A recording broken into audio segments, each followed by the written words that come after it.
माननीय सभापति महोदय, आय व्यय अनुमान वर्ष 2021-22 पर वाद विवाद में भाग लेने का आपने अवसर दिया, उसके लिए हार्दिक आभार। अध्यक्ष, माननीय सभापति महोदय, कहने को तो राज्य बजट प्रदेश सरकार का एक वर्ष का विजन डॉक्यूमेंट होता है। वित्तीय प्रबंधन कौशल और सूझबूझ से तैयार किया गया बजट राज्य के विकास को सही दिशा दे सकता है, उन्नति के नए आयाम स्थापित किए जा सकते हैं और सच्चे अर्थों में लोक कल्याणकारी जनतांत्रिक शासन व्यवस्था लागू की जा सकती है। परंतु दुर्भाग्यवश हमारे प्रदेश में ऐसा होता नहीं आया है। चाहे जिस पार्टी की सरकार हो, बजट के नाम पर आंकड़ों का भ्रमजाल फैलाकर जनता को बहलाना ही इनका लक्ष्य रहता है। इनके चुनावी घोषणा पत्रों की तरह इनके द्वारा प्रस्तुत बजट भी झूठ का परिंदा ही साबित होता आया है। माननीय सभापति महोदय, साल दर साल प्रस्तुत बजटों में की गई घोषणाओं का लेखा जोखा लिया जाए तो आसानी से स्पष्ट होता है कि सरकारें बजट को मात्र रस्म अदायगी ही मानती है। घोषणाओं योजनाओं की क्रियान्विति से इन्हें कोई सरोकार नहीं होता है। मैं मेरे नागौर जिले की बात करूं तो पिछले वर्ष अखबार दैनिक भास्कर में अभी 24 फरवरी को बहुत बड़ी खबर लगी है कि पिछली सरकार की 70% योजनाओं का क्रियान्वयन आज तक नहीं हो पाया है। इससे बड़ी दुर्भाग्य की बात हमारे लिए हो नहीं सकती। हमारे वित्तीय कुप्रबंधन को दर्शाता है। वित्तीय संसाधनों के बिना बजट घोषणाओं का अंबार लगा दिया जाता है और आय बढ़ाने के लिए कोई ठोस नीति नहीं होती। माननीय सभापति महोदय, इस बजट में राज्य के हर परिवार को हेल्थ इंश्योरेंस देने की घोषणा की गई, लेकिन उचित क्रियान्विति बिना इसका हाल भी पिछली बजट घोषणाओं जैसा ही होने वाला है। 306 बिंदुओं वाले इस बजट भाषण में मुख्यमंत्री जी ने प्रदेश की स्वास्थ्य सेवाओं को और सुदृढ़ करने के नाम पर कई योजनाओं की घोषणा की है। मेरे विधानसभा क्षेत्र पांचोड़ी के अंदर भी नई सीएचसी की घोषणा की, उसके लिए मैं हृदय से धन्यवाद भी देता हूं। स्वास्थ्य सेवाएं राजस्थान में तभी सुदृढ़ हो सकती है जब हम ग्राम स्तर पर स्थापित सब सेंटर से लेकर मेडिकल कॉलेज तक आवश्यकता अनुसार पद सृजित कर उन्हें त्वरित प्रभाव से भरेंगे, क्योंकि जब स्टाफ ही नहीं होगा तो योजनाओं का औचित्य क्या है। मैं आपके माध्यम से सरकार से मांग करता हूं कि medical professor, doctor, paramedical staff जिसमें नर्स, कंपाउंडर, लैब टेक्नीशियन सहित सारे संविदा कर्मियों को नियमित किया जाए, क्योंकि जब तक जॉब सिक्योरिटी और जॉब सेटिस्फैक्शन को केंद्र बिंदु नहीं समझेंगे तब तक किसी भी कर्मचारी की कार्य क्षमता का पूर्ण लाभ हम कभी नहीं ले सकते। सभापति महोदय, सरकार निरोगी राजस्थान की बात कर रही है, पर हम जानते हैं कि राज्य के अस्पताल तो खुद गंभीर रूप से बीमार हैं। कोरोना महामारी के बिना भी राज्य की जनता चिकित्सा दुरावस्थाओं से तरस रही है। अस्पताल कुप्रबंधन के शिकार हैं। इस बजट में सरकार ने अगले 3 वर्षों में 25 नए नर्सिंग महाविद्यालयों की घोषणा बिना वित्तीय प्रावधान के कर दी। समुचित वित्तीय प्रबंधन, संसाधनों और प्रशिक्षित स्टाफ के अभाव में right to health bill, Rajasthan model of public health और यूनिवर्सल हेल्थ कवरेज जैसी बातें केवल कागजी ही नहीं सरे जाए, ये बहुत बड़ी आशंका है। आपके माध्यम से मैं नागौर जिले और मेरे विधानसभा क्षेत्र खींवसर की चिकित्सा क्षेत्र संबंधी प्रमुख मांगों को प्रस्तुत करना चाहता हूं। जोधपुर नागौर के मध्य राष्ट्रीय राजमार्ग पर आए दिन सड़क दुर्घटना होती रहती है। घायल मरीजों को तत्काल राहत मिले, इसलिए खींवसर स्थित सामुदायिक स्वास्थ्य केंद्र में अत्याधुनिक ट्रॉमा सेंटर स्थापित किया जाए। संकवास के प्राथमिक स्वास्थ्य केंद्र को सामुदायिक स्वास्थ्य केंद्र में क्रमोन्नत किया जाए। यह क्षेत्र की सबसे पुरानी सेक्टर पीएससी है। राज्य राजमार्ग संख्या 63 पर स्थित संकवास के आसपास 1 दर्जन से अधिक गांवों को इससे लाभ मिलेगा। इसी सरकार ने अपने पिछले कार्यकाल में 2013 के अंदर माननीय मुख्यमंत्री जी पांचला सिद्धा, जो जसनाथ दास संप्रदाय का बहुत बड़ा स्थल भी है, वहाँ एक सीएचसी की घोषणा की, लेकिन दुर्भाग्य की बात यह है कि उसके बाद लगातार एक सरकार भी बदल गई और उसके बाद मुख्यमंत्री जी वापिस सूबे के मुख्यमंत्री भी बन गए, लेकिन आज तक उस सीएचसी को मापदंड के अनुसार चालू नहीं किया गया। मैं खींवसर विधानसभा क्षेत्र में खरनाल, जनाना, शीलगांव और करणों के उप स्वास्थ्य केंद्रों को प्राथमिक स्वास्थ्य केंद्रों में क्रमोन्नत किए जाने की मांग भी आपके माध्यम से करूंगा। खींवसर विधानसभा क्षेत्र में हम एक तरफ निरोगी राजस्थान की कल्पना कर रहे हैं और प्रत्येक व्यक्ति तक सारी चिकित्सा सुविधाएं पहुंचाने की बात भी कर रहे हैं, लेकिन बड़े दुर्भाग्य की बात है कि आज तक प्रत्येक विधानसभा में चाहे पक्ष के विधायक हों चाहे विपक्ष के विधायक हों, सरकारें आती जाती रहेगी, लेकिन हम सबका एक ध्येय होना चाहिए कि समाज के अंतिम छोर पर बैठे व्यक्ति को चिकित्सा सुविधाओं का लाभ कैसे मिले।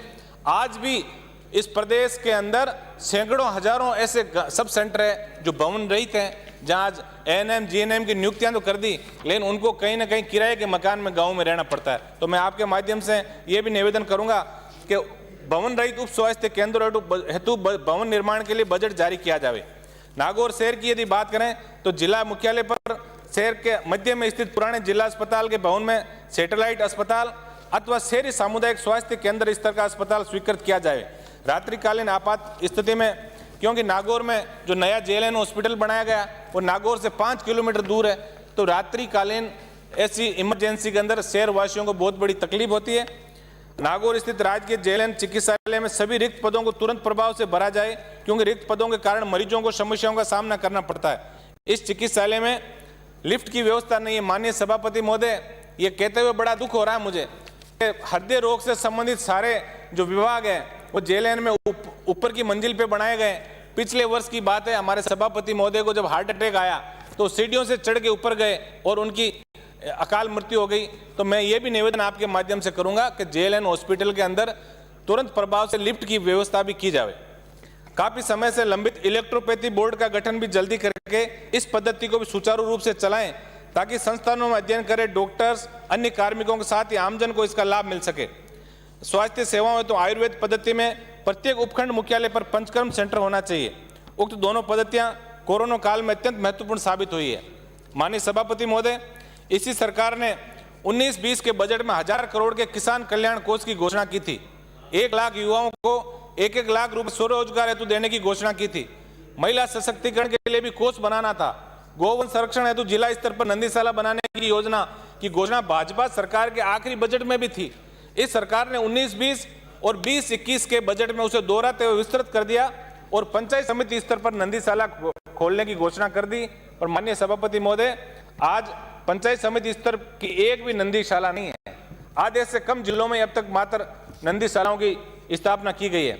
इन योजनाओं के लिए धन जुटाने तो शराब और रजिस्ट्री पर अतिरिक्त शुल्क लगाने का प्रावधान तो सरकारों द्वारा किया जाता है, लेकिन योजनाएं वित्तीय कुप्रबंधन की बलि चढ़ जाती है। सभापति महोदय, जब तक कृषि, पशुपालन और घरेलू कुटीर छोटे और मध्यम दर्जे के उद्योगों को समुचित महत्व और संरक्षण नहीं दिया जाएगा, तब तक स्वस्थ, सुखी, विकसित राजस्थान के निर्माण का सपना सच होना असंभव लगता है। जनता ये उम्मीद कर रही थी कि कोरोना काल में बड़ी बेरोजगारी तथा चौपट हुए व्यवसाय को पटरी पर लाने के लिए सरकार कोई ना कोई बड़ा रोड मैप देगी, मगर ऐसा नहीं हुआ। ये लोक लुभावन बजट धरातल पर कैसे उतरेगा, ये बात समझ से परे है। केवल घोषणाओं का अंबार लगाने से प्रदेश की जनता का भला होने वाला नहीं है। माननीय सभापति महोदय, मुख्यमंत्री जी हर बजट भाषण में महात्मा गांधी जी का जिक्र करते हैं और करना भी चाहिए, क्योंकि हमारे लिए सबसे बड़े सम्मानित व्यक्तित्व हैं, परंतु ये परवाह नहीं करते कि बापूजी के नाम पर किए वादे पूरे हुए कि नहीं हुए। 10 दिनों में संपूर्ण कर्ज माफी करने के वादे का क्या हुआ? आज आम किसान 10 दिन में संपूर्ण ऋण माफी की उम्मीद लगाए बैठा था। चाहे सरकारें किसी की बने और विपक्ष में कोई बैठे, आज केंद्र सरकार जो तीनों कृषि कानूनों को जो बिल लेके आई है, उसके अंदर हम सब दलीय राजनीति से ऊपर उठ के हम सब की नैतिक जिम्मेदारी है कि ऐसे कृषि कानूनों की खिलाफत हम सबको मिलकर करनी चाहिए, ताकि किसान बचेगा। यदि इस कृषि प्रधान देश में किसान नहीं बचेगा तो विकसित देश की कल्पना करना बेमानी है।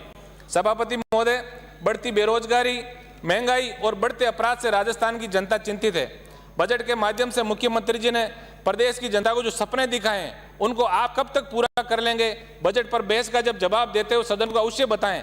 ये भी बताएं कि पूर्व बजटों में जो घोषणा की उनके द्वारा सदन में की गई है, उनमें से कितनी घोषणाएं अब तक पूरी नहीं हो पाई और इसका क्या कारण है, और उसके लिए कौन अधिकारी जिम्मेदार है। क्योंकि ये सही बात है कि सदन कम चलता है, साल के अंदर मुश्किल से 1 महीना सदन चलता है, और उसके अंदर भी जैसी आज की जो दुर्भाग्यपूर्ण जो घटना हुई, आज बजट जैसा महत्वपूर्ण दिन था और उसके अंदर जो घटना हुई, मैं चूंकि नया जो पहली बार यहाँ चुन के आया हूँ और ये बात कहना मेरे लिए शायद ठीक भी है कि नहीं है, लेकिन मैं व्यक्तिगत रूप से, नैतिक रूप से ये बात कहता हूँ कि आज की घटना जो है, क्योंकि प्रदेश का आम व्यक्ति नजरों से हर व्यक्ति अपने आंखों में ये सपना लिए बैठा है कि हमारा जनप्रतिनिधि बजट भाषण के अंदर, बजट चर्चा के अंदर भाग लेने गया है और कोई ना कोई ऐसी घोषणा हमारे तक पहुंचेगी, ऐसी वो कामना कर रहा था।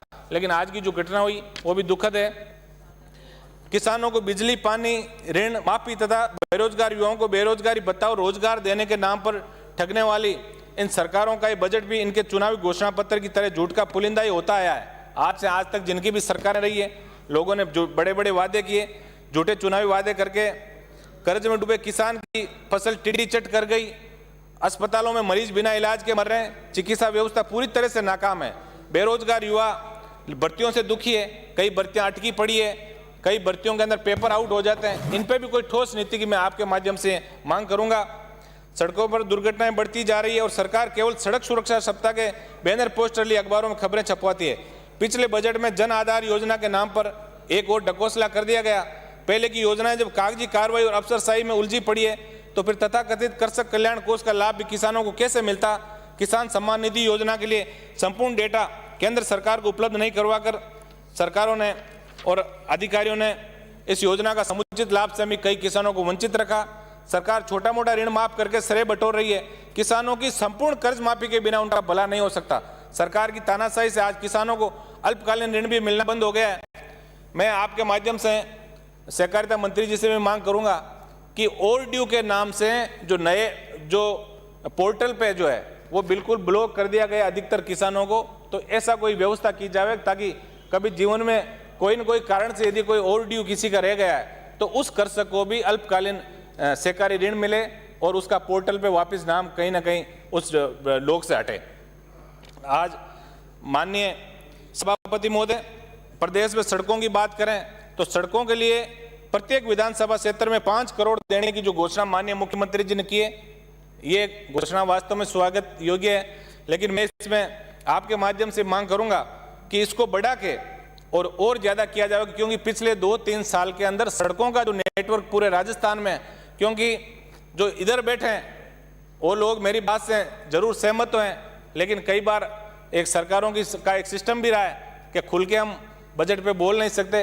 बाकी 5 किलोमीटर की जगह यदि 25 किलोमीटर सड़क, प्रत्येक 5 करोड़ की जगह यदि 15 या 20 करोड़ का प्रावधान प्रत्येक विधानसभा में होता तो इससे आम व्यक्ति को बहुत बड़ा लाभ हो सकता था। मैं आपके माध्यम से जो DMFT योजना, जिसके अंदर सिर्फ सिलिकोसिस पे ही बहुत बड़ा बजट सरकारें खर्च कर रही है, वहाँ का जो स्ट्रक्चर, जो आधारभूत ढांचा जो है, सड़कें वहाँ बिखर गई क्योंकि ओवरलोडेड व्हीकल ज़्यादा चलते हैं। तो DMFT के अंदर सड़कों का अलग से प्रावधान प्रत्येक विधानसभा क्षेत्र में जहाँ खनन प्रभावित क्षेत्र है, जो प्रत्यक्ष और अप्रत्यक्ष रूप से जुड़े हुए हैं, उनके अंदर DMFT में अलग से कोई योजना की घोषणा सरकार करे।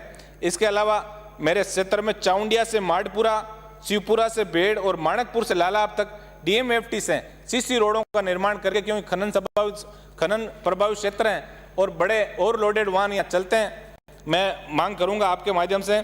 इसके अलावा पर्यटन स्थल और धार्मिक स्थलों को लिए भी सड़कों का प्रावधान प्रत्येक विधानसभा के स्तर पर करने की मैं मांग करूंगा। माननीय सभापति महोदय, महाविद्यालयों में पढ़ाई का स्तर सुधारा जाए। विद्यालय शिक्षा महत्वपूर्ण है, पर महाविद्यालय शिक्षा व्यक्ति को आजीविका के लिए तैयार कर सकती है। कॉलेज शिक्षा सुधार में प्रतियोगिता परीक्षाओं को लेकर पाठ्यक्रम शामिल हो। सरकार ने महाविद्यालयों में शिक्षकों के रिक्त पदों को भरने की बजाय कौशल विकास योजनाओं का एक ढोंग रच RSLDC, कौशल विश्वविद्यालय, स्किल डेवलपमेंट के नाम पर करोड़ों के व्यारे नारे किए हैं। हर साल 10,000 हजारों लाखों विद्यार्थियों की ट्रेनिंग देने की योजना पहले की तरह लाल फीताशाही की भेंट चढ़ गई। इस बजट में अंग्रेजी माध्यम के सरकारी स्कूल खोलने की घोषणा लोक लुभावनी है। पूर्व में खोले गए ऐसे विद्यालयों के नाम पर मौजूदा विद्यालयों को परिवर्तित किया गया। इससे हिंदी माध्यम के विद्यार्थियों को परेशानी हुई और अभिभावकों एवं विद्यार्थियों ने इसका विरोध भी किया।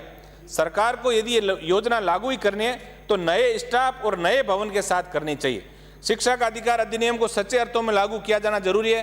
पिछले 7 वर्षों में जिन विद्यालयों को क्रमोन्नत किया गया अथवा नए संकाय खोले गए, उनमें अब तक अनेक पद नहीं भरे गए। यहाँ तक कि हिंदी और अंग्रेजी शिक्षकों के पद तो सृजित ही नहीं किए गए ताकि रिक्त पदों की संख्या नहीं बढ़े। ये छलावा नहीं तो और क्या है। विज्ञान संकाय वाले विद्यालयों में लैब्स की उचित व्यवस्था नहीं हो रही है। कृषि स्कूलों की क्रमोन्नति व कृषि संकायों को बड़े स्तर पर खोलने की मैं आपके माध्यम से सरकार से मांग करूंगा। पुस्तकालयों के हालात खराब हैं।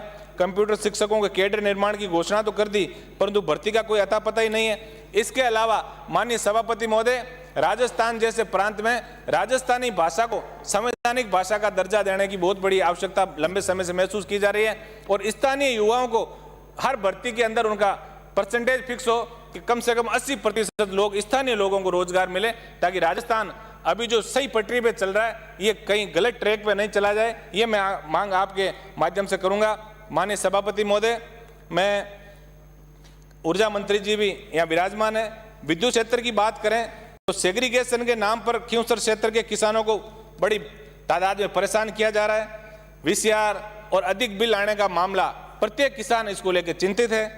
अब नए कनेक्शन पर 500 की बजाय 100 मीटर का जो है उसके अंदर एक राइडर लगा दिया गया है। इसके अतिरिक्त प्रति मीटर 100 रुपये चार्ज लगने पर किसानों के कनेक्शन बहुत महंगा पड़ रहा है। मैं आपके माध्यम से ऊर्जा मंत्री जी से मांग करूंगा कि एक तरफ तो आप प्रत्येक व्यक्ति तक बिजली पहुंचाने की बात कर रहे हैं, अब आपने सेग्रीगेशन के नाम पर यह कर दिया कि सड़क मार्ग पे ही ट्रांसफार्मर लगेगा, तो कई तो घर जो है 2-2 किलोमीटर दूर हो गए। तो मैं इसमें आपसे ये मांग करना चाहूंगा कि प्रत्येक व्यक्ति को वापस उस सेग्रीगेशन, आप सेग्रीगेशन कीजिए, यदि आपको अच्छा लगे, आपको अच्छी फीडबैक यदि अधिकारियों ने दी है तो उसके अंदर कीजिए, लेकिन किसी आम व्यक्ति को उससे परेशानी नहीं हो, हर व्यक्ति को 24 घंटे निर्बाध बिजली मिले। इसके अलावा बूंद बूंद सिंचाई की सुविधा वाले खेतों में ज़्यादा समय बिजली की आवश्यकता होती है, जबकि 3-4 घंटे ही बिजली मुश्किल से मिल रही है। बूंद बूंद कृषि कनेक्शनों के नियमितीकरण की मांग लंबे समय से किसान संगठन भी करते हैं। सरकारें जहां भी जिसकी भी हो, पिछली बार जो स्पेशल कैटेगरी के अंदर जो विद्युत कनेक्शन दिए गए, उन सब कृषि कनेक्शनों का नियमितीकरण साधारण श्रेणी में करके, जिनको 1 साल का समय हो गया बूंद बूंद वाले, उनको आप उसके अंदर किया जावे। इसके अलावा सामान्य श्रेणी में किया जावे। इसके अलावा मेरी मांग है कि खिंवसर विधानसभा के दातीणा और बिरलोका में 132 केवी के 2 नए जेएसएस बनाए जाएं। इसी प्रकार शिवपुरा, भोमासर, सोवों की ढाणी, हनुमान सागर, पाबू सागर, जसनाथपुरा और सियागों की ढाणी में 33-11 केवी के जेएसएस बनाए जाएं। ग्रामीण क्षेत्र में विद्युत संसाधनों और लाइनों की देखरेख में ठेकेदार द्वारा अप्रशिक्षित व्यक्तियों को लगाए जाने से कई कार्मिक जान गंवा चुके हैं। माननीय सभापति महोदय, मैं कोई आरोप नहीं लगा रहा हूँ, चूंकि ऊर्जा मंत्री जी यहाँ बैठे हैं और आज मुझे बोलने का मौका मिला है। मैं कह रहा हूँ फोर्ट एफआरटी और ये जो जीएसएसओं को चलाने का जो ठेका आपने जो दे रखा है, इसके अंदर पूरा का पूरा अनियमितताएं बरती जा रही है। मैं आपसे निवेदन करूंगा, इसके सही मापदंड पे हम ये चाहते हैं कि सही व्यवस्थाएं चले। हम किसी पे आरोप भी लगाना नहीं चाहते, लेकिन शासन प्रशासन में बैठे व्यक्ति की ये नैतिक जिम्मेदारी भी है कि वो विपक्ष के हर जो विधायक हैं यहाँ, उनकी बात को ढंग से सुने। हम कोई आरोप नहीं लगा रहे। बाकी सेग्रीगेशन और एफआरटी और जो जीएसएस चलाने का जो ठेका जो संचालन रख रखाव का दिया है, उनके अंदर बहुत बड़ी अनियमितताएं हो रही है, उनकी भी जांच कराएं।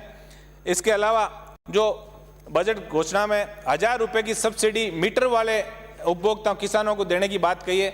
मैं माननीय ऊर्जा मंत्री जी से निवेदन करूंगा कि हमारे क्षेत्र में तो अधिकतर किसान फ्लैट रेट पे बिजली का उपयोग कर रहे हैं, तो फ्लैट रेट वाले किसानों को भी इस श्रेणी में लाके और बिलों के अंदर ही उनको दी जाए। पिछली बार सरकार ने खातों के अंदर सब्सिडी की बात कही थी, अब कई लोगों ने चेंज कर लिए, कई ने किसी के नाम से चल रहा था फिर ट्रांसफर करा लिए, तो ये सब चीज़ें कई बार नहीं हो पाता, उसका उचित जो मिलना चाहिए जिसको लाभ उसको नहीं मिल पाता। तो आप बिजली बिलों के अंदर ही इसकी छूट देने का प्रावधान करने का मैं निवेदन आपके माध्यम से करूंगा। कृषकों एवं पशुपालनों के कल्याण और पशु स्वास्थ्य रक्षा के लिए वेटरनरी उप केंद्रों को उच्चीकृत केंद्रों में क्रमोन्नत करें, जहां पर पशु नस्ल सुधार और संरक्षण के तरीकों को भी सही से लागू करें। नागौरी बेल पूरे भारत में प्रसिद्ध है, परंतु आजकल बेलों की उम्र को लेकर रोक लगने से लोगों का मोह भंग हो गया है। नागौर के पशु मेले पर खतरा मंडरा रहा है। इस बार नागौर पशु मेले में नाम मात्र के पशु आए हैं। माननीय सभापति महोदय, मैं आपके माध्यम से ये मांग करूंगा कि इस मामले में जो हाईकोर्ट ने जो 3 वर्ष से कम बछड़ों के परिवहन पर जो रोक लगाई है, उसमें सरकार को माननीय सर्वोच्च न्यायालय के अंदर एसएलपी दायर की जानी चाहिए, ताकि आम किसान को लाभ मिले और मेले जो है वो वापस अपने मूल स्वरूप में लौटे। क्योंकि मेला जो है हमारे उधर के इलाके का मेला जो है वो बिल्कुल एक हर व्यक्ति जो किसान है, जो पशुपालक है, उसके लिए सबसे बड़ी खेती वही होती थी। तो इसके अंदर संवेदनशील होके और एसएलपी दायर करने की मैं मांग आपसे करूंगा। कृषि विभाग की तरफ से खोले जाने वाले कस्टम हायरिंग सेंटर सहकारिता विभाग के अंतर्गत कार्यरत समस्त ग्राम सेवा सहकारी समितियों के द्वारा खोले जाने चाहिए, ताकि सही तरीके से संचालन हो सके और आम किसान को लाभ मिल सके। कृषि विभाग की तरफ से किसानों को दी जाने वाली सब्सिडी नाम मात्र की मिल रही है। नागौर जिले में सिर्फ 150-200 लोगों को कृषि यंत्रों पर सब्सिडी दी गई इतने बड़े जिले में। तो माननीय सभापति महोदय, मैं आपके माध्यम से ये मांग जरूर करूंगा कि सिर्फ अखबार में छपने से किसान उन्नत नहीं होगा। यदि आपको किसान को वास्तव में ईमानदारी से, हम सबका प्रयास है कि किसानों की हालत सुधरे, तो इसके अंदर कोई ऐसी सरलीकृत योजना लागू की जाए कि प्रत्येक किसान को इसका लाभ मिले। माननीय सभापति महोदय, हम हमेशा शहीदों के मान सम्मान की बात करते हैं, परंतु पिछले बजट सत्र में मेरे द्वारा पूछे गए प्रश्न के जवाब मिला कि 1962 और 71 में जो जवान शहीद हुए उनके परिजनों को आज तक भी न्यायोचित लाभ और सम्मान नहीं मिला है। किसी प्रकरण में अनुकंपा नियुक्ति लंबित है तो किसी में जमीन नहीं मिली, किसी के विद्यालय नामकरण की फाइलें भी लंबित पड़ी है। मैं मांग करता हूं कि मेरे द्वारा पूछे गए उक्त प्रश्न में लंबित प्रकरणों का तुरंत निस्तारण हो और उसके लिए कौन व्यक्ति, कौन अधिकारी जिम्मेदार है। ऐसे व्यक्तियों के खिलाफ भी यदि हमने कार्रवाई नहीं की तो शहीदों के प्रति हमारे सम्मान, उसके अंदर कहीं कमी आएगी। माननीय सभापति महोदय, श्रम विभाग में संचालित सभी योजनाओं में सही तरीके से मॉनिटरिंग होनी चाहिए। श्रम विभाग और श्रमिक के बीच बिचौलिए काम करते हैं, इस सच्चाई को हमें स्वीकार करना पड़ेगा। ये विभाग एजेंटों का अड्डा बन गया है। रसद विभाग में खाद्य सुरक्षा योजना के अंतर्गत प्रत्येक 12 माह बाद सर्वे करवा के वंचित लोगों को जोड़ना और हटाना चाहिए, क्योंकि ये ध्यान में आया है कि कई वर्षों से समृद्ध लोग इसका लाभ उठा रहे हैं और कमजोर वर्ग के लोग इससे वंचित होते आ रहे हैं। समाज कल्याण के अंतर्गत प्रत्येक जिले में ओबीसी के छात्रावास संचालित होने चाहिए। वर्तमान में चल रही योजनाओं पर कड़ी मॉनिटरिंग और विभागीय कर्मचारी रिश्वत लेकर छात्रवृत्ति जैसी योजनाओं में घोटाले कर रहे हैं, ऐसे व्यक्तियों के खिलाफ कड़ी से कड़ी कार्रवाई की मैं मांग आपके माध्यम से करूंगा। मुख्यमंत्री जी ने बजट में आगामी 2 वर्षों में 50,000 सरकारी नौकरी देने की बात कही है। गरीब किसान के बच्चे पढ़ाई जैसे तैसे अभाव में गुजरते हुए भी कर लेते हैं। जब सरकार की बारी उन्हें नौकरी देने की आती है तो अधिकारियों और अन्य जिम्मेदारों और अन्य लोगों के गैर जिम्मेदाराना रवैया के कारण भर्तियां अधर में लटक जाती है, कोर्ट में मामले बन जाते हैं। बेरोजगारों को मजबूरी में मोटी फीस पर वकील करने पड़ते हैं। पेपर लीक, परीक्षाओं में नकल, पेपर्स की गलतियां, भर्ती नियमों का उलझावा होना आदि अनेकानेक कारणों से नौकरी समय पर नहीं मिल पाती। माननीय सभापति महोदय, मैं आपके माध्यम से मांग करूंगा कि इसके अंदर पूरा भर्ती का पूरा कैलेंडर भी बने और ऐसे जो भर्तियां जो कोर्ट में चली गई उसके अंदर जब आपने नियम बनाई या जब विज्ञप्ति जारी की तो ऐसे पॉइंट कौन से रहे जिसके कारण लोगों को ये मौका मिला और कौन अधिकारियों की इसके अंदर यदि कहीं संदेह की भूमिका लगती है तो ऐसे अधिकारियों के खिलाफ भी कार्रवाई की मैं आपके माध्यम से समाप्त करें। माननीय सदस्य, राजस्थान राज्य कर्मचारी चयन बोर्ड का हाल भी आरपीएससी की तरह हो गया है। अनेक भर्तियां लंबित है। पहले बेरोजगारों को भर्ती निकलवाने के लिए संघर्ष करना पड़ता है, फिर भर्तियां कोर्ट में लंबित हो जाती है, पेपर आउट हो जाते हैं, समय पर परिणाम नहीं आते और कई बार तो कार्यरत अध्यक्ष और सदस्य भी बड़े जो अखबारों के माध्यम से सब लोगों ने देखा। तो इसके अंदर भी कोई ठोस कार्यवाही की मैं आपके माध्यम से मांग करूंगा। माननीय सभापति महोदय, कृपया समाप्त करें। सर 2 मिनट समाप्त करें महोदय, 2 मिनट। आज इतना बोलने का मौका मिला है। समाप्त करें।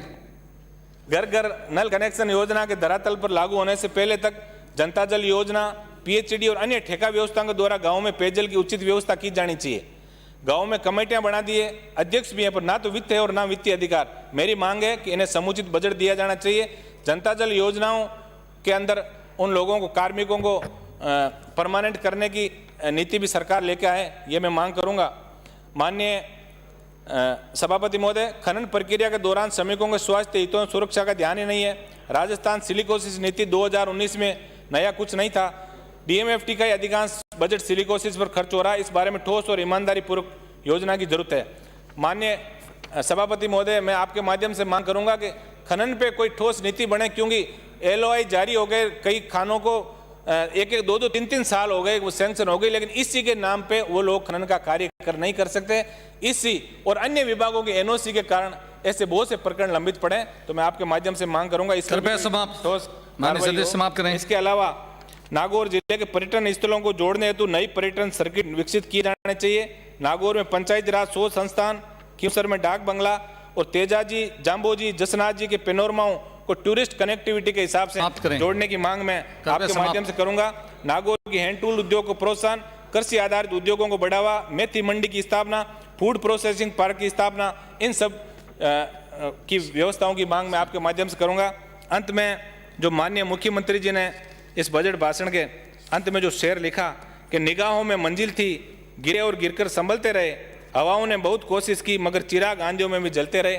माननीय सभापति महोदय, इसकी बजाय मुख्यमंत्री जी यहाँ ये शेर लिखते कि हमें तो अपनों ने लूटा, गैरों में कहाँ दम था, और हमारी किस्तें इसलिए बच गई कि वहां पानी कम था। इसके साथ ही मैं गणेश जी को आपको धन्यवाद देना चाहूंगा। धन्यवाद।